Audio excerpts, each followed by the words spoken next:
on reprend, enfin on continue plutôt, hein. Cette fois-ci on revient dans l'eau, hein, on se replonge dans les océans et on accueille donc Virginie Saliou qui va nous parler de tout ce qui est les conflits divers et variés qu'il peut y avoir, de toute nature d'ailleurs, qu'il peut y avoir en mer. Alors ça fait un peu le complément avec les interventions qu'on a eues par ailleurs, hein, notamment celle de l'amiral, hein, qui a parlé un peu de ces aspects-là en termes des enjeux stratégiques, hein, donc on n'est pas très loin de ça. Et je pense qu'on va bien apprécier, puisque si vous êtes en phase de clôture de notre université. Merci beaucoup pour votre accueil. Donc en effet, Virginie Saliou, donc je suis docteur en sciences politiques. C'est bon pour le son ? Ça va pour vous ? Et j'ai fait ma thèse sur le gouvernement de la mer, donc la façon dont la mer est devenue un objet de politique publique et s'est politisée.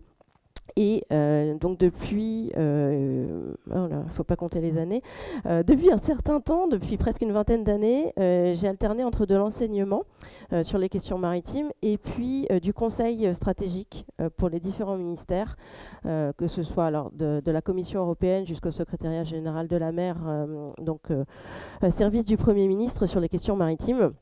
Donc l'idée, je suis aujourd'hui enseignante à l'école navale, chercheur à l'IRSEM, donc l'Institut de recherche stratégique de l'école militaire à Paris, où je fais du conseil donc toujours pour la marine, et puis titulaire d'une chaire de sciences politiques à Sciences Po Rennes sur les questions maritimes.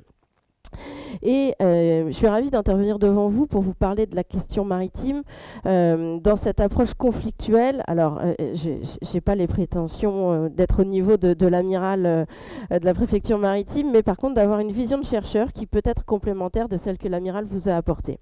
Comment est-ce que je veux structurer le propos autour de 3 axes ? Le premier, de vous proposer une petite synthèse de l'évolution de l'environnement maritime stratégique du point de vue du chercheur. En second lieu, de voir quels sont les phénomènes par rapport au titre que j'ai proposé de convoitise et d'accaparement des ressources en mer. Et en troisième lieu, de discuter des questions d'appropriation des espaces maritimes. Alors, évolution de la pensée maritime. Tout d'abord, il y a 3 axes, je pense, à mettre en avant parce que la pensée maritime, la pensée de la mer a été fondamentalement bouleversée depuis les années 2000, d'une mer espace de liberté, imaginaire, espace libre, à une mer de plus en plus appropriée. Comment ça s'est passé ? Le premier processus est celui qu'on appelle la maritimisation du monde. Vous le connaissez, ce processus de maritimisation du monde, c'est la prise de conscience collective de l'importance croissante des mers et des océans, d'un point de vue économique, d'un point de vue diplomatique, d'un point de vue militaire, d'un point de vue évidemment écologique et climatique. Si je parle trop vite, vous me dites, hein, c'est mon gros défaut. Donc ce processus de maritimisation du monde, il s'est enclenché à partir du moment où les acteurs politiques ont politisé la mer. La mer était d'abord un objet de droit, avec la Convention sur le droit de la mer de Montego Bay en 1982. Et à partir du moment où il a fallu aller négocier au sein des institutions onusiennes ce que serait ce droit de la mer, il a fallu aussi pour les États déterminer qu'est-ce qu'ils voulaient pour eux en droit.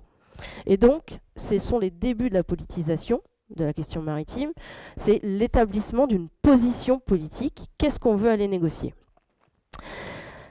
La position initiale, ça a été le moins de règles possible sur la mer, préservons cet espace de liberté. Et puis progressivement, vous avez des États, notamment des États d'Amérique du Sud, des nouveaux États, puisqu'on était en période de décolonisation, qui ont réclamé des droits en mer.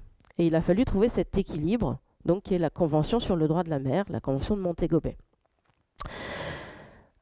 La maritimisation, elle s'est faite aussi avec un accroissement, en dehors des cadres, des activités en mer. Il faut avoir en tête que dès le début des années 2000, on va mettre en place ce qu'on appelle des politiques maritimes intégrées. C'est l'idée que l'ensemble des activités en mer sont liées. Et donc on ne peut avoir d'activités séparément. Et surtout qu'aux côtés des activités traditionnelles en mer, que sont la défense, le transport maritime et la pêche, on va devoir accepter de nouvelles activités, la recherche, la protection de l'environnement marin, les activités extractives, les activités d'éolien offshore. L'intégration, c'est cette idée que l'ensemble des activités en mer sont liées, vont avoir des conséquences les unes sur les autres, et donc qu'il faut pouvoir avoir un cadre global.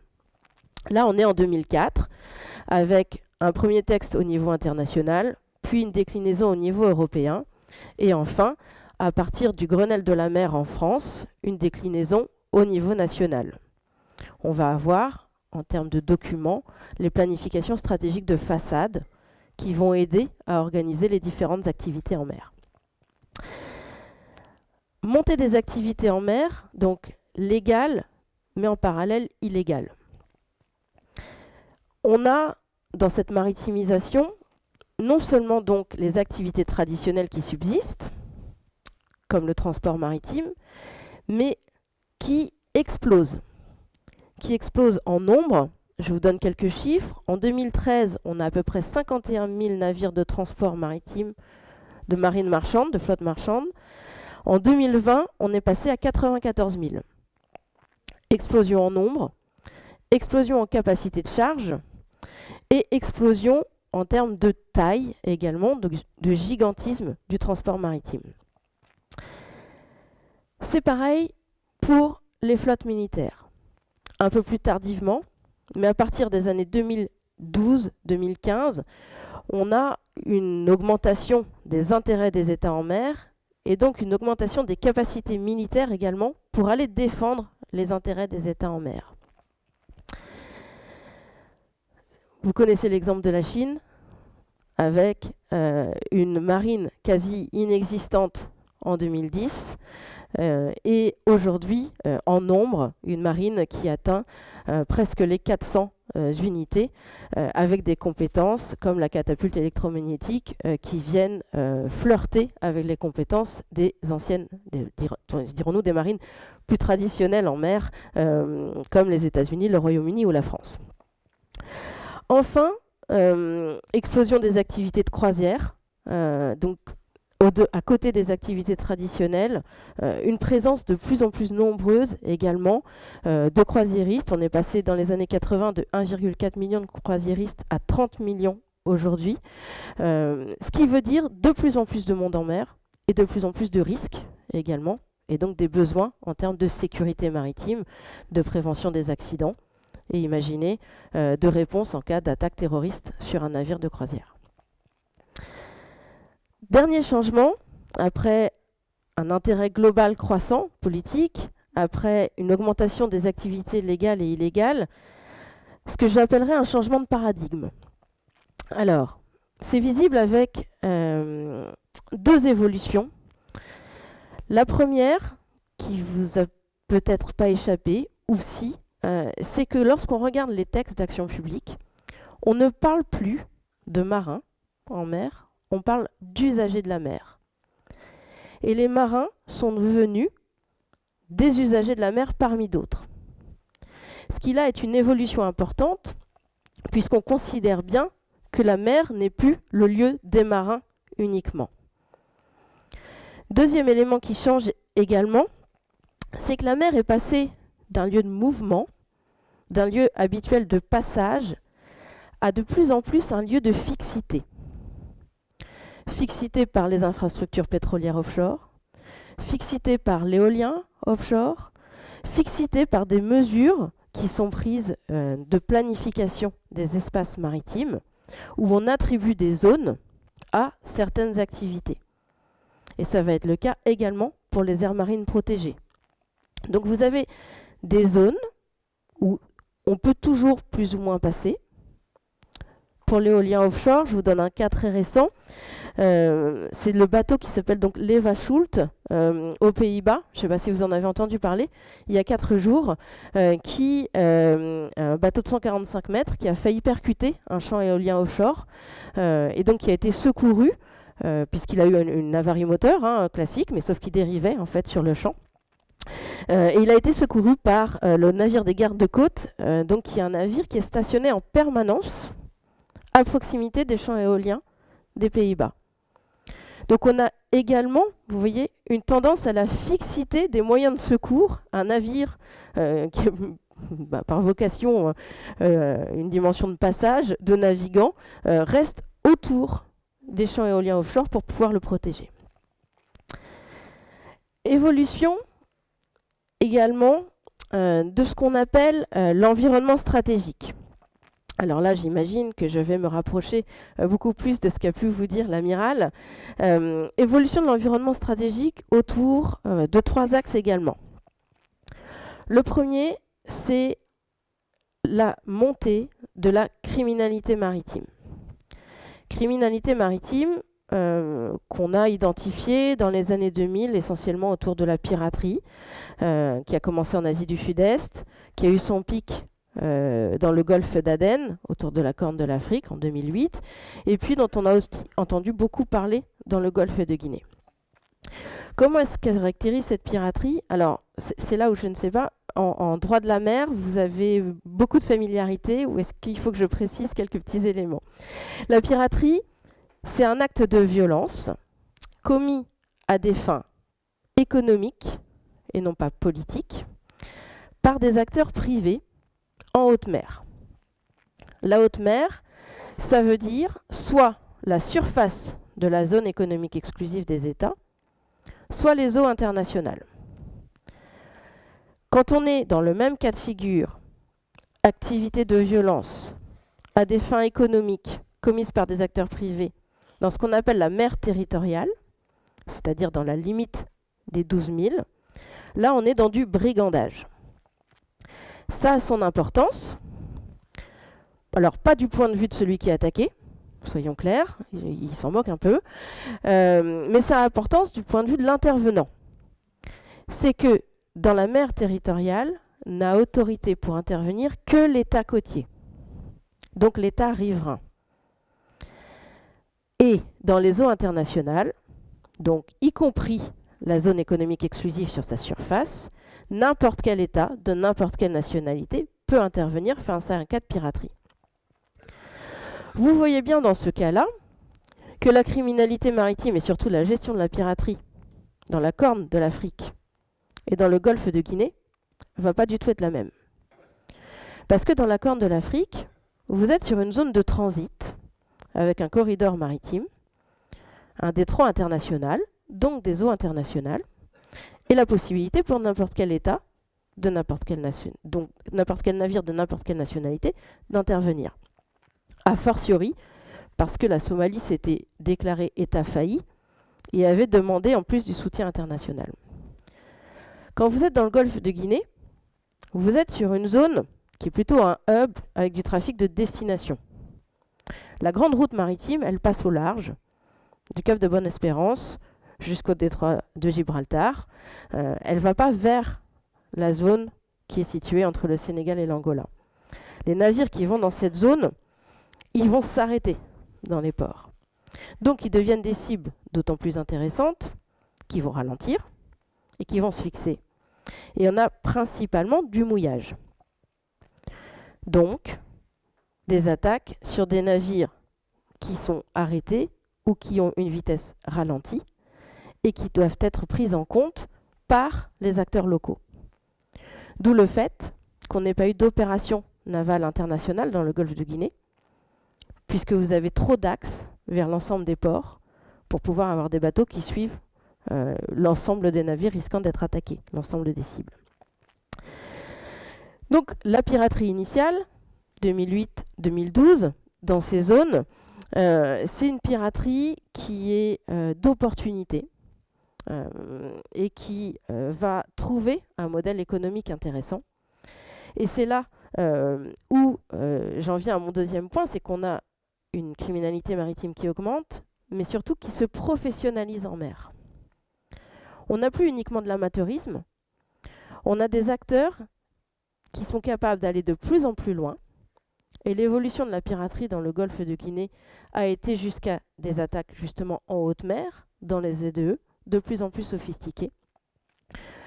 Tout comme dans le golfe d'Aden, avec des pirates, avec des échelles, avec des moyens pour monter à bord, des attaques coordonnées, avec l'identification des bateaux-mers, etc.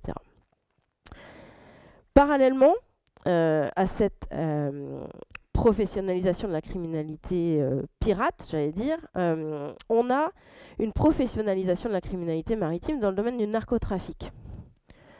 Les narcotrafiquants, aujourd'hui, utilisent majoritairement la voie maritime, que ce soit depuis les Antilles, que ce soit depuis l'Amérique du Sud, remontant par le golfe de Guinée également, ou traversant complètement l'Atlantique. On a des narcotrafics qui passent à peu près à 80% par voie de mer, qui vont utiliser le vecteur légal également pour transporter leurs marchandises. Donc on a un lien très fort avec l'industrie maritime et le transport maritime, puisque beaucoup de drogues sont soit collées sous les coques des navires, avec un problème de responsabilité de l'armateur. Est-ce que c'est lui qui est responsable du transport de la drogue ou pas? Donc il faut, pour éviter les sanctions, avoir des plongeurs qui vérifient les coques au départ, à l'arrivée, etc. Vous avez un usage des conteneurs également. Et de plus en plus, vous avez un usage de la plaisance, des voiliers qui vont traverser l'Atlantique et qui vont ramener de la drogue sur les côtes européennes notamment, mais vous en avez également qui vont faire le trajet entre l'Australie, enfin entre l'Amérique du Sud jusqu'à l'Australie, en passant par la Polynésie française. Et donc il faut repérer les voiliers en fait avec une combinaison satellitaire plus moyen de la Marine nationale pour intervenir. On a un partenariat avec l'Australie dans ce domaine-là. Criminalité maritime, enfin, qui va user de la mer comme vecteur, par exemple, sur les questions des migrations par voie de mer.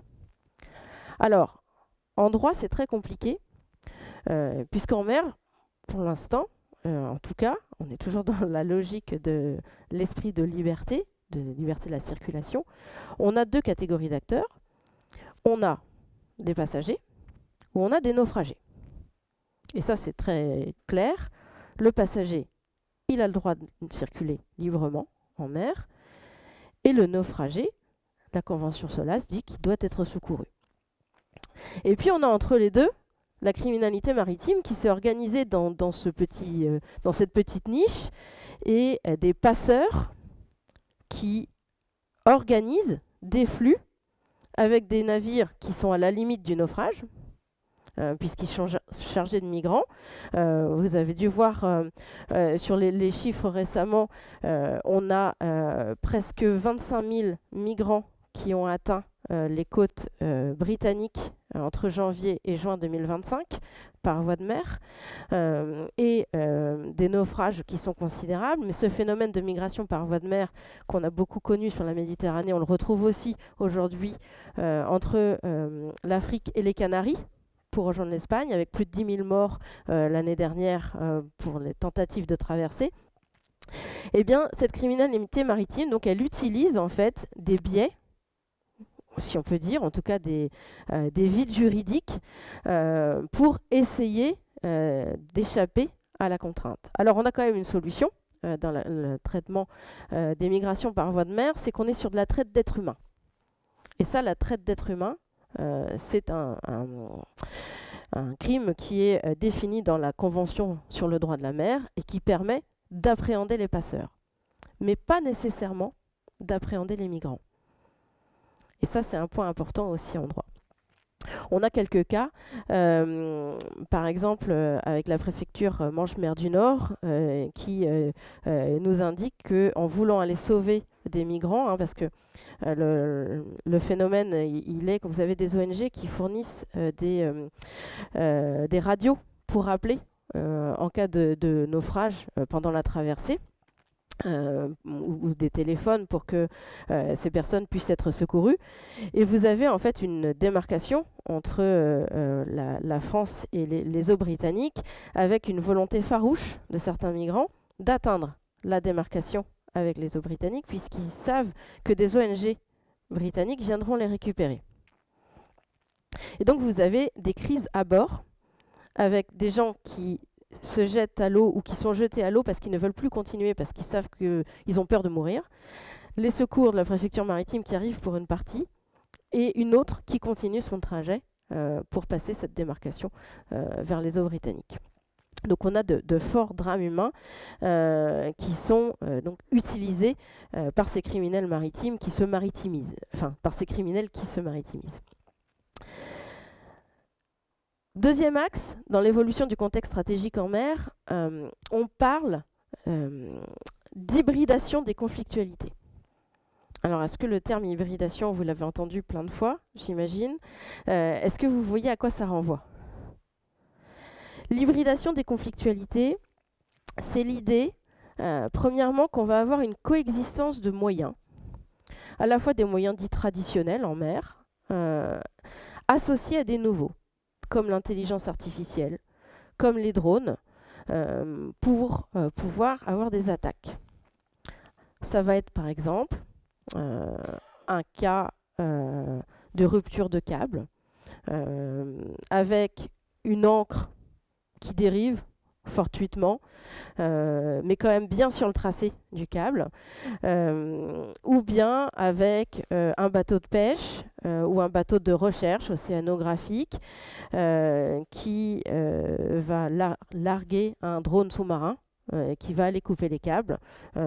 Et là, qu'est-ce qu'on a? On a ce qu'on appelle les zones grises, puisque on a une double difficulté, savoir qui est responsable, donc l'imputabilité, et savoir l'intentionnalité. Est-ce qu'il s'agit d'un accident, comme la plupart des gens interrogés le mettent en avant? Puis quand vous regardez la cinématique de pêche, vous voyez qu'elle ne ressemblait pas beaucoup quand même à des habitudes de pêche. Et est-ce que on est sur quelque chose qui arrive malencontreusement, une ancre également, on l'a vu plusieurs fois en Méditerranée, de pêcheurs ou un filet, ça peut arriver de couper un câble. Mais c'est vrai que dans cette zone grise, la façon dont on va l'interroger, c'est la zone. Quand on est en Méditerranée, dans un espace très étroit, avec des remontées de câbles à proximité des côtes, des pêcheurs, on peut se dire qu'un accident est vraisemblable.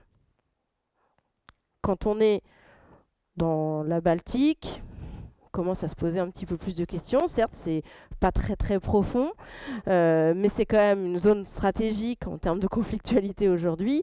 Et puis alors quand on est au-dessus, à proximité de l'Arctique, là on se dit qu'il y avait quand même une très faible probabilité que l'ancre du navire lâche juste à ce moment-là pour couper le câble. Donc, l'hybridation, ça veut dire coexistence de ces moyens, anciens et modernes, utilisation d'un navire de pêche pour aller causer un dégât, utilisation de drones, d'intelligence artificielle, cyberattaques également, utilisation de soutien militaire pour des activités criminelles civiles. On a eu des cas, par exemple, où vous aviez des trafics de carburant en Méditerranée, et puis des navires de guerre accompagnant plus ou moins officiellement ces navires trafiquants, en tout cas voilà, constituant des escortes. Ça nous donne donc ces deux problèmes, celui de l'imputabilité, celui de l'intentionnalité et la dilution des responsabilités, et donc la difficulté pour intervenir et appréhender ces contrevenants. Parallèlement, là vous voyez qu'on est quand même sur du civilo-étatique, souvent des acteurs civils mandatés par une autorité étatique, ce qu'on peut appeler proxy également. Hein, vous l'avez, les proxys, ce sont les intermédiaires, c'est quand une puissance utilise un autre acteur pour perturber les activités d'un troisième. En gros, l'Iran avec les Houthis pour perturber les activités économiques en mer Rouge. Et bien, en parallèle de cela, on a ouvertement une montée des conflictualités étatiques, cette fois-ci. Alors, avec deux aspects principaux. Le premier, c'est qu'on a un prolongement des conflits terrestres en mer. On l'a vu pour la guerre en Ukraine en mer Noire. On le voit pour le Yémen en mer Rouge. Ce phénomène, il est assez ancien finalement. C'est pas une nouveauté que d'avoir des conflits terrestres qui se prolongent en mer, mais il prend une dimension de plus en plus forte. Pourquoi? Parce qu'il est lié au deuxième point, qui est le durcissement des postures en mer. C'est que je vais vous donner une anecdote pour l'illustrer. Dans la conflictualité qu'on a pu avoir avec la Russie, au moment de la crise contre la piraterie, notamment dans le golfe d'Aden, alors que les canaux diplomatiques traditionnels se ferment, en mer, les marins continuent à se parler. C'est le cas de la déconfliction.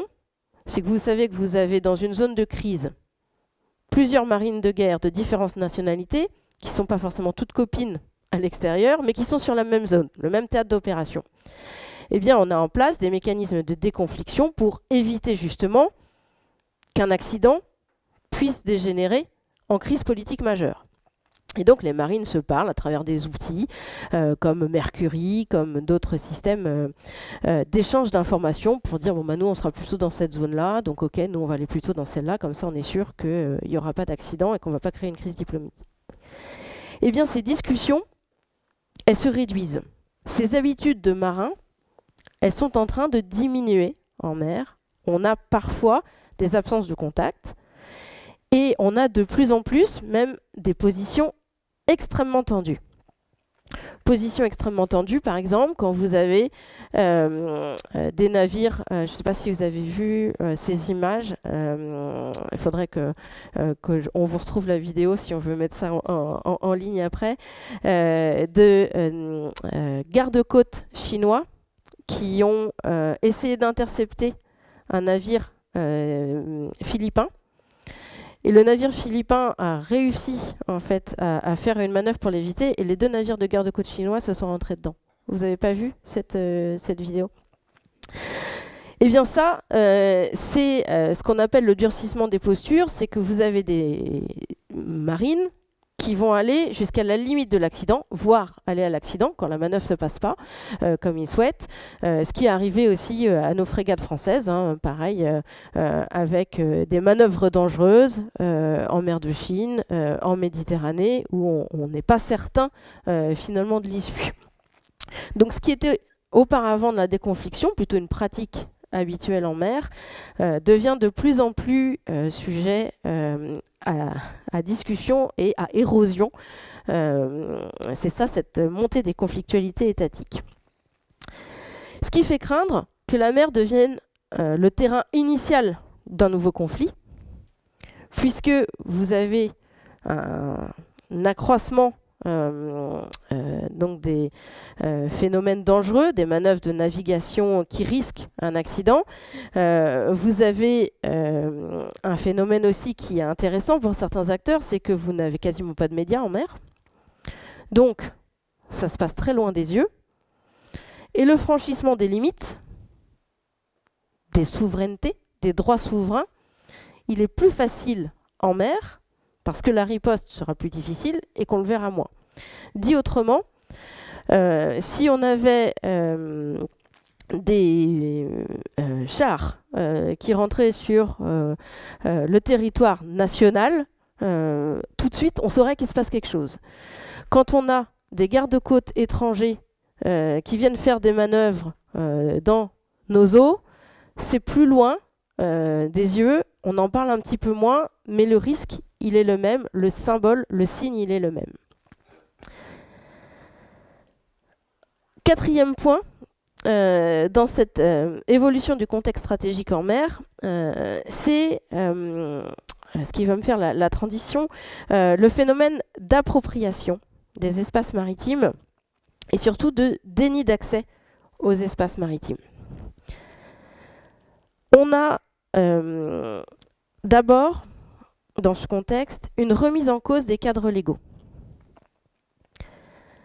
avec une réinterprétation du droit de la mer par certains acteurs qui veulent de plus en plus de ressources. Je vais vous l'illustrer. Il faut revenir à la notion d'État archipélagique. Alors, je ne sais pas si ça vous parle en droit de la mer, mais vous prenez l'Indonésie. Vous avez une grande île avec plein d'îlots.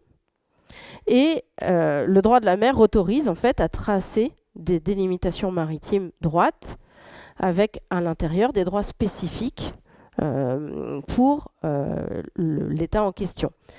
Ce n'est pas des eaux sous souveraineté totale. L'intégralité des ressources est gérée dans ces eaux archipélagiques par l'État, mais vous avez quand même la possibilité de transit pour les autres marines. Ça a été négocié dans les années 70-80, au moment de la Convention de Montego Bay, justement pour les cas d'îles qui avaient des îlots dispersés. Aujourd'hui, vous avez la Chine, par rapport à ses revendications en mer de Chine, qui négocie ou cherche à faire passer en droit la possibilité d'avoir un État archipélagique continental.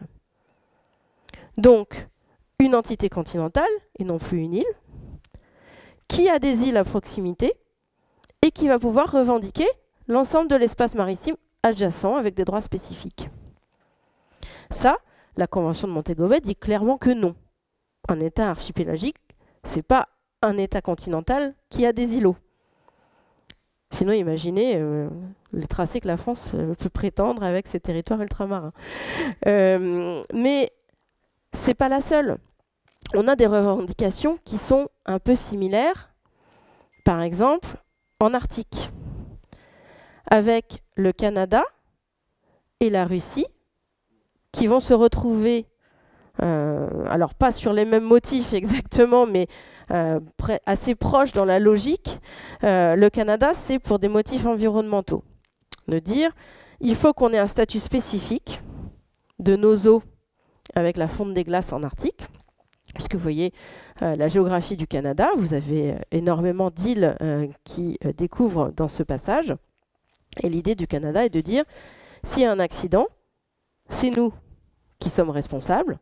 On doit aller chercher les naufragés, on doit,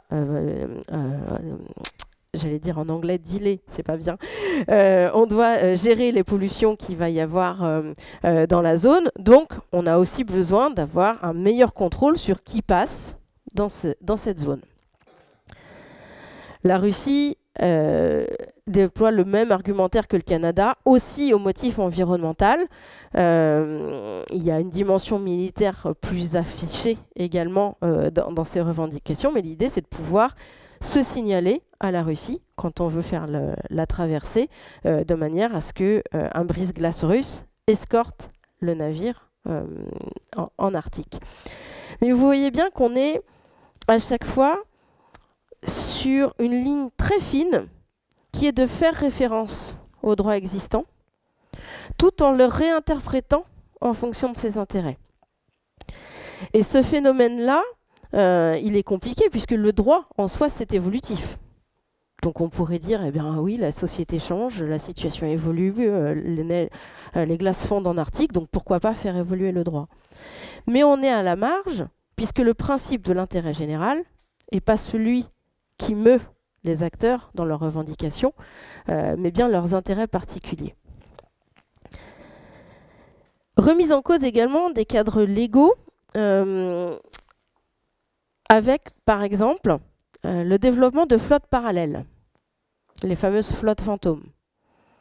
La flotte fantôme russe, dont on a beaucoup entendu parler, mais ce n'est pas la seule nation qui l'utilise. Eh bien, ces flottes fantômes, vous connaissez le principe, hein, oui. Pourquoi on dit fantôme? Tout le monde. On dit fantôme en fait parce que les navires qui y participent changent d'identification auprès de l'OMI plusieurs fois dans un même voyage. Donc déjà, on a du mal à savoir exactement quel navire et où. On l'a entendu sur le dernier qui avait été arrêté par les autorités françaises à proximité de Saint-Nazaire. Il avait changé 3 fois de nom en un mois. Ils sont dits fantômes également parce qu'ils coupent leur AIS, leur système d'identification, qui est fait pour la sécurité de la navigation. Quand vous êtes dans des endroits comme le Pas-de-Calais, où vous êtes dans le principal passage maritime mondial d'échanges croisés, bien si vous avez un navire qui passe sans émettre auprès des autres navires, vous avez des risques de navigation, d'accidents qui sont accrus. Et ces navires, donc ces flottes fantômes, eh bien, ils accroissent les risques à la fois de navigation. Ils accroissent le phénomène de menace hybride, puisque vous pouvez avoir un accident intentionnel. Et dans le passage du Pas-de-Calais, par exemple, vous voyez bien toutes les conséquences économiques que ça aurait pour l'ensemble des acteurs. Et puis, vous avez un risque environnemental qui est accru et qui est, cette fois-ci, presque une chance, en tout cas pour les États comme la France, qui ont adopté des législations nationales pour protéger leurs ressources. Je m'explique. En droit de la mer, donc dans la mer territoriale, on a une souveraineté quasi partielle, enfin quasi complète, mais qui est dite partielle. Pourquoi? Parce qu'on a l'obligation du passage inoffensif dans la mer territoriale. Le passage inoffensif, c'est qu'un navire de n'importe quelle nationalité a droit de passer de façon rapide et continue dans votre mer territoriale, à condition que ce soit en ne pointant pas une arme devant vos côtes, en n'émettant pas radio, etc. Dans la zone économique exclusive, donc jusqu'aux 200 000, c'est là qu'il y a souvent une confusion. On n'a pas de souveraineté, on a des droits souverains. Ça veut dire quoi? Des droits souverains et de juridiction, ça veut dire que l'État côtier est le seul à pouvoir exploiter les ressources, mais que la liberté de circulation demeure totale dans la ZEE. Liberté de circulation, ça veut dire qu'un État tiers peut poser un câble dans votre ZEE, ça veut dire qu'il peut poser un gazoduc dans votre ZEE, ça veut dire que ces navires peuvent circuler dans votre ZEE et qu'il n'a pas à vous demander d'autorisation. Par contre, comme on a un principe qui est celui de la due considération, qui veut dire que vous pouvez, certes vous avez la liberté de poser un câble, mais vous ne pouvez pas le faire là où ça va entraver les droits souverains de l'État côtier. Donc vous avez une discussion. Mais en aucun cas, l'État côtier ne peut vous interdire de le faire. Eh bien, là aussi, je fais une toute petite aparté si vous permettez, on va avoir des mésinterprétations du droit de la mer, puisqu'on a vu en mer de Chine méridionale, la Chine, le gouvernement chinois, refusait à plusieurs reprises le droit de passage dans telle zone pour telle entreprise. Ce qui fait qu'à force de dire non, oui, vous avez le droit, mais pas par là, non, un petit peu plus loin, encore un petit peu plus loin, eh bien, vous avez un coût de câble qui augmente, l'entreprise qui voit des délais administratifs qui s'allongent et qui finit par refuser. Et au final, vous n'avez plus que ceux qui ont autorisation, c'est-à-dire les câbliers chinois qui posent dans cette zone. Je reviens du coup à mes droits souverains en mer. La ressource, l'utilisation de la ressource, elle est prise dans un sens élargi. C'est-à-dire que ça donne compétence pour protéger l'environnement marin qui va abriter les ressources. Et donc dans ce cas, quand vous avez un navire fantôme qui fait du transbordement de carburant, vous avez un risque pour l'environnement. Et donc vous avez la possibilité, même si le transbordement est légal en mer, d'aller voir ce qui se passe et de vérifier qu'il n'y a pas d'atteinte à l'environnement et donc à vos ressources. Donc le droit peut aussi constituer une solution. Alors, je peux vous demander, le temps c'est avec question comprise ou sans question qui me reste? 10 minutes de parole. Ok, d'accord, ça marche. Donc, je vais développer mes 2 points sur la question des ressources et sur la question des appropriations. 3 exemples sur les ressources, avec la question des droits de pêche, la question de la biodiversité marine et la question des fonds marins. Je vais essayer d'aller vite, mais c'est pas gagné. Ou alors je vais aller trop vite et vous me poserez les questions. Sur la question de la pêche, qu'est-ce qui se passe aujourd'hui de façon globale, c'est qu'on a 5 puissances, 5 États, la Chine, la Corée, Taïwan, l'Espagne et le Japon, qui disposent à eux 5 de 85% des chalutiers industriels mondiaux. Ils ont des capacités de pêche qui sont croissantes, comme sur le même modèle que le transport maritime dont je vous parlais, et ils pêchent de plus en plus loin. La diminution des ressources en mer de Chine a même fait que le gouvernement chinois subventionne la pêche lointaine pour aller chercher les ressources là où il y en a encore, même de moins en moins. Notamment, on a beaucoup de pêche dans la zone Indo-Pacifique, évidemment. 50% de la pêche, elle se fait dans la zone Pacifique. Mais on a aussi des zones, comme le golfe de Guinée, qui sont des zones d'upwelling. Donc, où vous avez une remontée des courants qui fait que vous avez beaucoup plus en fait, de ressources halieutiques dans ces espaces. Eh bien, dans cette zone du golfe de Guinée, on estime aujourd'hui que vous avez 60% des captures qui sont faites de façon illégale. C'est un phénomène qui est déjà terrifiant en soi pour la ressource, mais a fortiori pour les populations du golfe de Guinée, qui dépendent à 70% de la protéine halieutique pour leur apport protéinique quotidien. Ce phénomène, il s'accentue. Il s'accentue par deux choses. Le premier événement, c'est le changement climatique, qui fait qu'on va vers un déplacement de cette zone de pooling et donc une diminution potentielle des ressources dans la zone. En parallèle, vous avez un phénomène de surpêche qui s'est mis en place par les populations côtières. La différence entre la pêche illégale et la surpêche, c'est que dans la surpêche, vous pêchez de plus en plus et surtout des espèces de petite taille qui vont plus être capables de se reproduire. Les populations côtières, voyant leurs ressources diminuer, pêchent de plus en plus d'espèces surpêche et donc accentuent le phénomène de pêche illégale. Mais histoire de vous peindre un tableau bien rose, ce phénomène s'accentue également de deux manières, avec des États, ou pas complètement, mais des administrations complices qui vont attribuer des licences de pêche. Ils ont des droits souverains, ils vendent leurs droits de pêche à une nation tierce, sauf que cette nation en question, elle achète une licence pour 10 bateaux, mais elle en immatricule 100 avec le même nom. Et donc, c'est ce qu'on appelle les bateaux sœurs. Mais vous avez un garde-côte qui va appréhender le navire, il a sa licence. Sauf qu'en fait, ils sont 15 autres à pêcher un petit peu plus loin avec la même licence. Et en plus, comme on est dans une zone de convergence, vous avez des zones économiques exclusives qui sont très proches.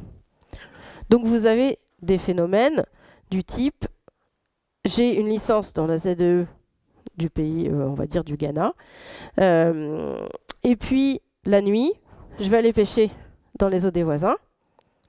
Je vais faire quelques allers-retours vers le bateau frigo qui attend, en dehors de la zone économique exclusive. Je vais déposer ma pêche, et puis dans 2 jours, je rentrerai au port du Ghana pour dire que j'ai pêché uniquement ce que j'avais le droit. Dernier point d'accentuation du phénomène, c'est que vous pourriez me dire « Ah oui, mais il y a l'aquaculture ». L'aquaculture, c'est la solution pour limiter ces phénomènes de pêche ou de surpêche et préserver la ressource halieutique. Alors je vous dirais oui presque. Je vous dirais oui presque. Pourquoi? Parce que pour nourrir du poisson d'élevage, il faut de la farine de poisson sauvage. Et donc, qu'on a une augmentation, avec le développement de l'aquaculture, de la pêche illégale. A fortiori, de la pêche illégale de petits pélagiques, donc les poissons comme les sardinelles, qui sont les plus près des côtes et qui sont les plus consommés par les populations. Donc, convoitise sur les ressources, appropriation des ressources, illustrée par des biais variés. Vous voyez que dans le domaine de la pêche, on peut avoir quelques appréhensions. Sur la biodiversité marine, appropriation également et privatisation. Vous avez entendu parler du traité BBNJ, peut-être, Biodiversity Beyond National Jurisdiction, qui est le traité de protection de la biodiversité en haute mer. Je vais être très rapide. Pourquoi est-ce qu'on a eu ce traité? Parce que la haute mer, en droit de la mer, c'est une zone qui est insusceptible d'appropriation. Elle n'appartient à personne. Ça veut dire que tout le monde peut en prélever les ressources. Donc on a des droits de pêche, la possibilité de pêcher en haute mer dans les eaux internationales. Évidemment, après, vous allez avoir des conventions régionales qui se mettent en place et des cadres légaux spécifiques zone par zone. Mais le principe est celui-là. Ce qu'on n'avait pas pensé, c'était qu'au-delà de la pêche, sur les ressources génétiques marines, on allait avoir une privatisation, une appropriation de ces ressources, avec des acteurs qui ont commencé à prélever ces ressources génétiques marines et à déposer des brevets. Ce qui fait qu'on a aujourd'hui du vivant qui a été breveté par des industries et que si on se rend compte que ces ressources génétiques marines permettent de sauver de tel ou tel cancer ou de telle ou telle maladie, eh bien, elles n'appartiennent plus à tous. Il faudra payer ces entreprises qui ont breveté le vivant. On a un cas qui est extrêmement développé dans les chiffres qu'on peut trouver. C'est par exemple l'entreprise BASF, donc chimique allemande, qui a déjà déposé, qui détient 47% des brevets sur les ressources génétiques marines. Donc vous voyez qu'on a une privatisation du vivant en haute mer. Dernier exemple, cette fois-ci sur la question des fonds marins. Alors je sais que vous en avez déjà un petit peu parlé, de nodules polymétalliques, encroûtements cobaltifères et autres amas sulfurés. Eh bien, vous avez compris cette convoitise. Elle s'inscrit dans ce que j'appelle le dilemme environnemental. Dans une logique de préservation de l'environnement, pour pouvoir développer de l'éolien offshore, pour pouvoir développer des batteries électriques, on va chercher ces minerais.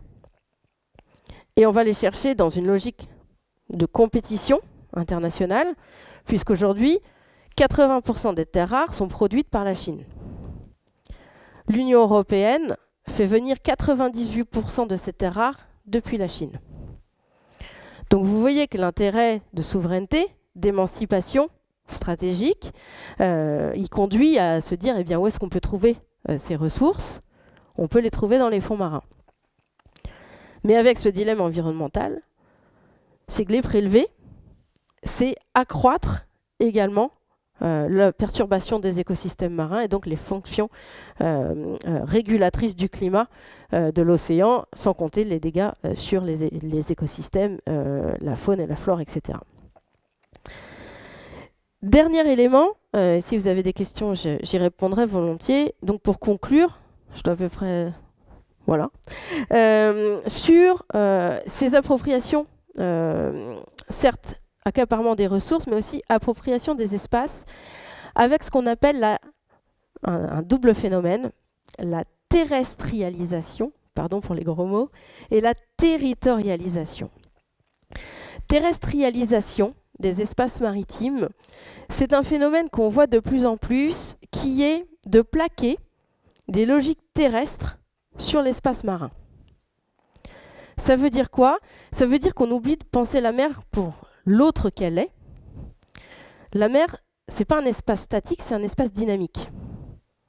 Et il est multidimensionnel. Vous avez la surface et la colonne d'eau et le sol et le sous-sol. Et si j'exagère, en droit de la mer, on a aussi l'espace aérien surjacent. Donc vous voyez qu'on a beaucoup d'espace et que c'est loin d'être statique. Et aller dire à un poisson qu'il y a une frontière là et qu'il ne peut pas passer, on n'y est pas encore. La terrestrialisation, c'est un phénomène qu'on va avoir spontanément, hein, d'aller projeter nos habitudes de terriens sur l'espace maritime, en pensant par exemple l'aménagement zonal dont je vous parlais, la planification des espaces maritimes. Mais on pourrait aussi se dire, au lieu d'avoir une planification spatiale, on pourrait envisager une planification temporelle. Est-ce qu'une aire marine protégée, elle fonctionne sur la zone? Ou est-ce qu'elle ne pourrait pas fonctionner dans le temps, en disant pendant un temps, ce qu'on voit hein, comme politiques qui sont de plus en plus mises en place, on interdit la pêche dans un espace pour permettre à la ressource de se renouveler. À côté de cette terrestrialisation, le mot est compliqué, on a un phénomène qui s'appelle la territorialisation des espaces maritimes, et je conclurai là-dessus. C'est quoi? C'est l'idée qu'on a de plus en plus, et peut-être que vous avez entendu, qu'il y a des frontières en mer. Et ça c'est faux. En droit, on n'a aucune frontière en mer. Le principe qui prévaut, c'est celui de la liberté. Je vous l'ai dit, même dans la mer territoriale qui est le plus proche de notre souveraineté terrestre, on a la liberté par le passage inoffensif. C'est l'idée, du coup, à rebours, que cette ZE, elle est à mon voisin, donc je ne vais pas y aller. Vous avez une forme d'appropriation à rebours en disant « je préfère pas y naviguer de peur d'avoir un conflit avec lui ». Et vous laissez le voisin s'approprier la zone alors que vous avez la possibilité d'y naviguer, voire d'y conduire des exercices militaires. Hein.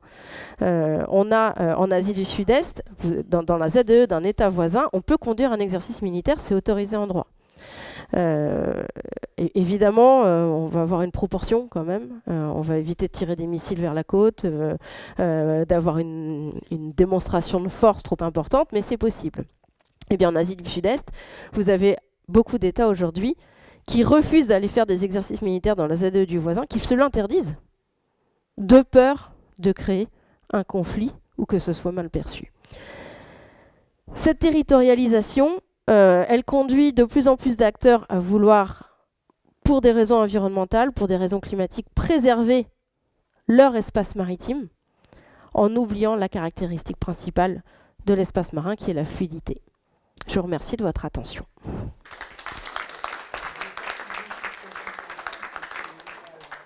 Merci pour cette conférence qui est... Merci pour cette conférence qui est très très claire. Hein. Je pense qu'il y a des questions.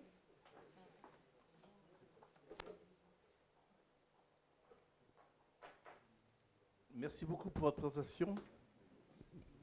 J'ai 3 points que je voudrais aborder avec vous, si c'est possible. Le premier, vous n'avez pas évoqué le blanchiment d'argent par le milieu halieutique, qui est quand même un point important, puisque depuis le milieu des années 90, la mafia blanchit l'argent de la drogue par le biais de bateaux-usines qui se situent essentiellement le long des côtes africaines, où ils transforment le poisson des petits producteurs. Et donc accentue encore les effets dont vous parliez de surproduction, etc. Le deuxième, pour les bateaux de la flotte grise, il y a effectivement aussi les bateaux chinois-Iran qui coupent tout, y compris la lumière, pour aller faire le chargement en pétrole et repartent avec un niveau de profondeur très différent de l'aller et retour au niveau du Golfe. Quand on les voit passer, ils passent vides et ils reviennent chargés.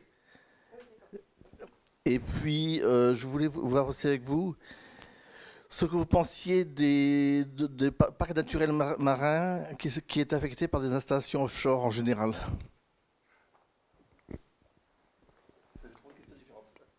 Alors, oui, après, sur le développement, il y en a... sur la question du blanchiment d'argent, la première, c'est pas vraiment une question, c'est un constat que vous avez raison que j'ai pas mentionné, mais il y a tellement de choses que j'ai pas mentionnées dans ces 40 minutes.